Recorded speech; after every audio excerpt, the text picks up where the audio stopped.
Friends, in this lecture we move from the figure of Noah to the figure of Moses, who is the figure in the Quran who is named the most frequently. 136 times we find the name Moses appearing in the Quran. The Quran, in terms of its recounting of the story of Moses, focuses on two episodes. The first is the story of Moses' confrontation with Pharaoh in Egypt. And the second is the story of the disobedience of the Israelites who followed him as they proceed later after leaving Egypt and heading towards the Promised Land. As with the case of Noah, we find that there are important differences between the figure of Moses in the Bible and the figure of Moses in the Quran. We'll start with the case of the confrontation with Pharaoh, and we'll see what sort of differences we find between Bible and Quran. It's important to note that in the Bible, it's Pharaoh's daughter who finds the baby Moses, who had been left in a basket by the Nile River to escape the command of the massacre of the Hebrew children given by Pharaoh. But the daughter of Pharaoh finds him, and indeed we read in Exodus chapter 2, verse 5, "Now the daughter of Pharaoh came down to bathe at the river, and her maidens walked beside the river. She saw the basket among the reeds, and she sent her maid to fetch it." And so indeed we have this story of how the daughter of Pharaoh saves the baby Moses from the murderous decree of her own father. And she later adopts Moses as her own son. Verse 10, "And the child grew, and she brought him to Pharaoh's daughter," that is, the mother of Moses was the one who nursed the baby, "and she brought him to Pharaoh's daughter, and the child, Moses, became the son of Pharaoh's daughter, and she named him Moses, for she said, 'Because I drew him out of the water.'" That's sort of an etymology or an explanation for the name Moses. Well, what about the Quran? What's different when we come with the Quran? Two things change with the Quran. First, the Quran predicts a future conflict that will take place between Moses and Pharaoh. We read in Quran chapter 28, verse 8, "Pharaoh's household picked him up to be an opponent and a sorrow for them." That is, God already predicts that this child, this Moses, will cause sorrow for Pharaoh. This is quite typical of the Quran. Very often it predicts the future, in a manner of speaking. It gives you the end of the story. The second principal difference, and the more important one, between the Quran and the Bible when it comes to the figure of Moses, is that it is not Pharaoh's daughter, but Pharaoh's wife, and thus Pharaoh himself, who adopts Moses. The very next verse, Quran chapter 28, verse 9. "Pharaoh's wife said, 'An eye's delight for me and for you. Do not kill him. Perhaps he will be useful to us, or we may adopt him as a son.' But they did not foresee." Again, this phrase, "but they did not foresee," is sort of ominous. It shows that eventually this child Moses will cause destruction to the house of Pharaoh. Indeed, this scene of adoption sets up a dramatic encounter that would take place, according to what we can reconstruct of the chronology, later on between Moses and Pharaoh. Moses leaves Egypt, he goes to Midian, where he encounters God, and then he returns to Egypt to confront Pharaoh. And there he demands to Pharaoh, we find this in Quran chapter 26, that he let the Israelites go. And Pharaoh responds, this is interesting, Quran chapter 26, verse 18, "Did we not raise you among us as a child, and you stayed among us for many of your years?" Now this simple phrase actually clashes in an interesting way with the logic of the biblical account. In the Bible, Moses flees Egypt after killing a man and learning that Pharaoh wanted to kill him.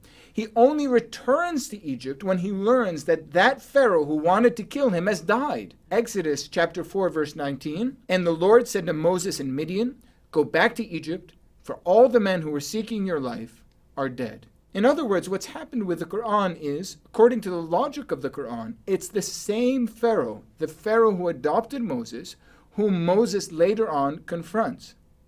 Why would this be the case? Why would the Quran depart from Exodus, which insists that it's a different Pharaoh, that is, the Pharaoh who was around when Moses was a child, is not the Pharaoh whom Moses later confronts? Well, it seems that we're returning to a theme that's already familiar to us from our lecture on the topic of Noah. That is, that the Quran likes these accounts that have to do with conflicts among family members. That it matters for the Quran that Moses be the adopted son of Pharaoh, because it's a way for the Quran to advance this point, that faith comes before family, that Moses did not obey his father because his father was an unbeliever, and therefore all of the believers should reject unbelieving members of their family.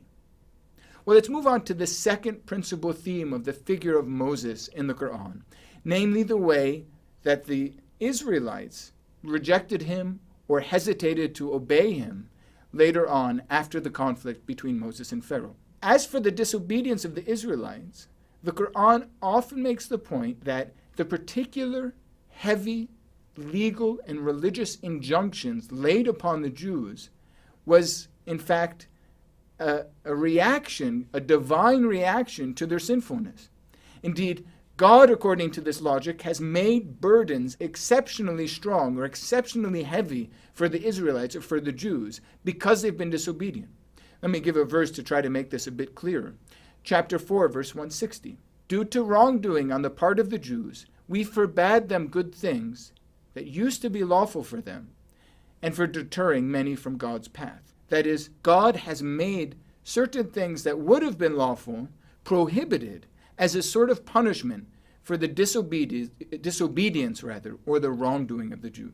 Indeed, the Quran accuses the Jews of various sorts of wrongdoings, of killing the prophets, of having closed or uncircumcised hearts, and of misinterpreting the word of God. But the central episode in the story of the wrongdoing of the Israelites or the Jews in the Quran is the case of the golden calf, something we know, of course, from the Pentateuch, or the first 5 books of the Bible. The Quran in chapter 20 tells the story of how a figure named a Samari, according to our translation, this is the Sumerian, made the golden calf. Of course, this represents a departure from the biblical text. This figure is not found in the Quran, this Samari figure. In any case, even though Aaron implores the Israelites not to worship this golden calf, not to commit the sin of idolatry, they insist on doing so. In one place, Quran chapter 20, verse 91, they declared to him, "We will not give up our devotion to it until Moses returns to us." When Moses does return, he proclaims piously, "Surely your God is God, the one besides whom there is no other God. He comprehends everything in knowledge." In another passage in chapter 6, or Surah 6, the Quran accuses the Jews of having committed a great sin for having idolized the calf. Quran chapter 7, verse 152. Those who idolize the calf have incurred wrath from their Lord and humiliation in this life. We thus requite the innovators. Elsewhere, however, the Quran seems to suggest that the Jews were forgiven for this sin, that the Israelites were forgiven. Quran chapter 2, verse 51. And recall that we appointed for Moses 40 nights. Then you took to worshipping the calf after him, and you turned wicked. Then we pardoned you after that, so that you might be graceful. Thus we see a tension here. On the one hand, the Israelites are punished, even given severe legal or religious restrictions because of their disobedience. They're condemned for worshipping the golden calf. But on the other hand, the Quran seems to say that God has forgiven them for this precise act of disobedience. Indeed, this is something which marks generally the Quran's discourse on Jews and the Israelites. Namely that on the one hand they're condemned, but we find some other passages, some other elements in the Quran which seem to undermine this condemnation. Let me give another example.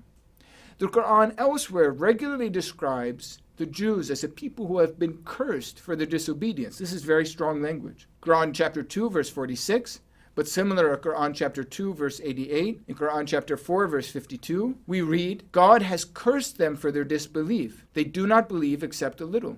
Again, Quran chapter 5, verse 13, because of their breaking their pledge, we cursed them and we made their hearts hard. We're thus faced with a challenge, how to put these verses together with other verses which seem to have a different perspective on the Jews or the Israelites.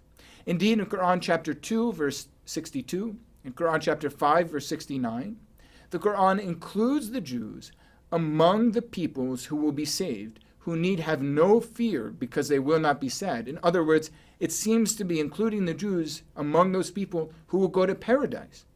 How then can it be, on the one hand, that we have these passages which speak of the Jews as a cursed people, and another passage which speaks of them as a people who seem to be promised paradise? Here, as with other cases, the key is interpretation.